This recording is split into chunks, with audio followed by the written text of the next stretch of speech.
Dear students, आज हम कक्षा 12 में पढ़ाई जाने वाले महत्वपूर्ण विषय भौतिक विज्ञान में विद्युत धारा एवं धारा घनत्व के संबंध में अध्ययन करेंगे।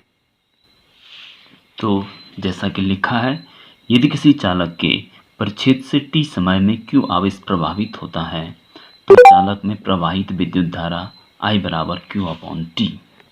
माना कि ये कोई चालक है, इसमें q आवेश अगर t समय में प्रवाहित होता है तो इस चालक में जो उत्पन्न विद्युत धारा होगी I, वो होगी q/t। तो ये है आवेश प्रवाह की दर, यानी समय का भाग देना का अर्थ है कि आवेश प्रवाह की दर। तो आवेश प्रवाह की दर को विद्युत धारा कहते हैं। जैसे कि ये है, ये विद्युत धारा की परिभाषा हो गई। ठीक है, अब हम देखते हैं। तो यदि किसी चालक के परिच्छेद से t समय में q आवेश प्रवाहित होता है तो चालक में प्रवाहित विद्युत धारा I बराबर q/t। यदि t बराबर 1 सेकंड तो I बराबर q, यानी अर्थात किसी बंद परिपथ में 1 सेकंड में जितना आवेश प्रवाहित होता है उसे परिपथ की विद्युत धारा कहते हैं। तो ये भी विद्युत धारा की एक परिभाषा है और साथ में ये भी विद्युत धारा की एक परिभाषा हो गई। और अब देखिए, आवेश की गतिशील अवस्था ही विद्युत धारा है।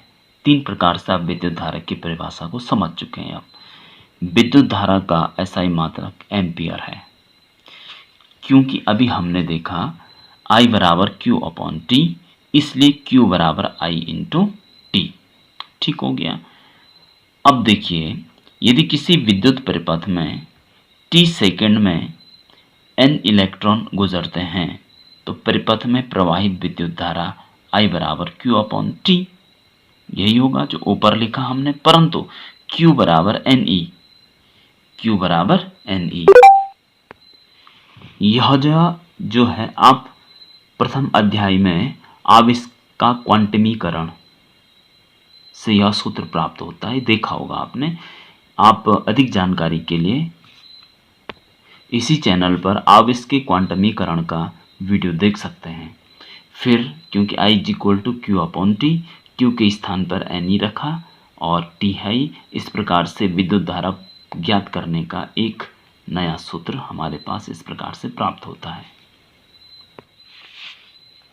विद्युत धारा एक अदिश भौतिक राशि है, क्योंकि यह सदिशों के ऑपरेशन यानी संक्रियाओं के नियमों का पालन नहीं करती है।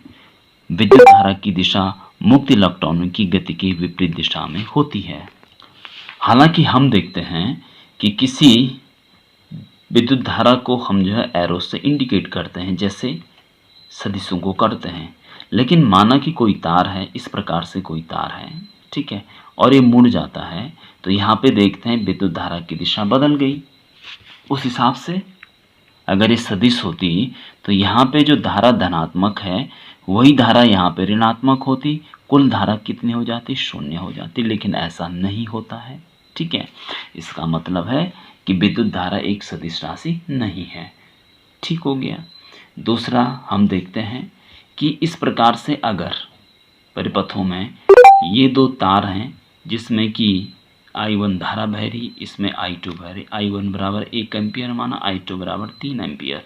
तो जब ये धाराएं जुड़ जाती हैं तो यहाँ पे हमें कुल जो धारा मिलती है 3-1 बराबर 4 एम्पियर की धारा प्राप्त होती है। ठीक हो गया। अगर ये सदिशों के नियम का पालन करती तो हम क्या करते हैं, हम ये देखते हैं कि अगर इस तार को ऐसे ले आए, इस तार को ऐसे लेके आए, यानी इनके बीच का कोण हमने बदल दिया, ठीक, तो प्रवाहित धारा के मान में अंतर आना चाहिए था, लेकिन नहीं, अंतर नहीं आता है। हम जानते हैं कि 2 सदिशों का परिणामी सदिश r बराबर √a² plus b² plus 2ab cos theta, जहाँ थीटा सदिश a और b के बीच का कोण है। तो यहाँ पे जैसे थीटा का मान परिवर्तित होगा, r का मान भी परिवर्तित होगा, परिणामी जो वैल्यू परिवर्तित होनी चाहिए। लेकिन यहाँ पर ऐसा नहीं होता है। पहले इन तारों के बीच की जगह इतनी बीच का कोण ज़्यादा था, फिर हमने घटा दिया, हम देखते हैं फिर भी धारा का मान अपरिवर्तित रहता है। इसका मतलब कि विद्युत धारा सदिश के नियमों का पालन नहीं करती है, इसलिए यह एक अदिश भौतिक राशि है। आप याद रखेंगे विद्युत धारा का SI मात्रक एम्पियर होता है और यह एक मूल भौतिक राशि है। अब पढ़ते हैं धारा घनत्व। धारा घनत्व से पहले आप ये याद रखें हमेशा कि अगर इलेक्ट्रॉन इस दिशा में बह रहा है तो विद्युत धारा की दिशा इलेक्ट्रॉनों की गति के ठीक विपरीत दिशा में होती है। इसको आप याद रखेंगे हमेशा। साथ में यह भी याद रखें कि विद्युत धारा धनावेश की दिशा में प्रवाहित होती है। अब नाउ लेट अस सी करंट डेंसिटी। ठीक है, पहले हम यहाँ समझते हैं इसे। ठीक है, माना कि ये कोई चालक है जिसके अनुप्रस्थ परिच्छेद का क्षेत्रफल A है और इसमें बहने वाली धारा I है। तो अब क्या होगा, इसके जो क्षेत्रफल है, जो ये क्षेत्रफल है, ये इसके प्रत्येक बिंदु पे ध्यान रखें, प्रत्येक बिंदु पर जो धारा का मान होगा वह धारा घनत्व होगा। ठीक है, और जो धारा घनत्व होता है वह होता है J बराबर I/A। देखिए J is equal to I/A। यदि A is equal to A क्या ना, ये परिच्छेद अगर एकांक हो जाए तो धारा घनत्व धारा के बराबर हो जाती है। ठीक है, इस प्रकार से हमारे पास धारा घनत्व की परिभाषा आ जाती है। एकांक अनुप्रस्थ परिच्छेद क्षेत्रफल से प्रवाहित धारा को धारा घनत्व कहते हैं। धारा घनत्व एक सदिश भौतिक राशि है, ध्यान रखना, जबकि विद्युत धारा एक अदिश भौतिक राशि होती है। तो I is equal to J.A। ठीक हो गया। अब देखें, धारा घनत्व किसी चालक के अंदर किसी बिंदु का एक लाक्षणिक गुण है, ये ध्यान रखना। मात्रक है एम्पियर पर मीटर स्क्वायर।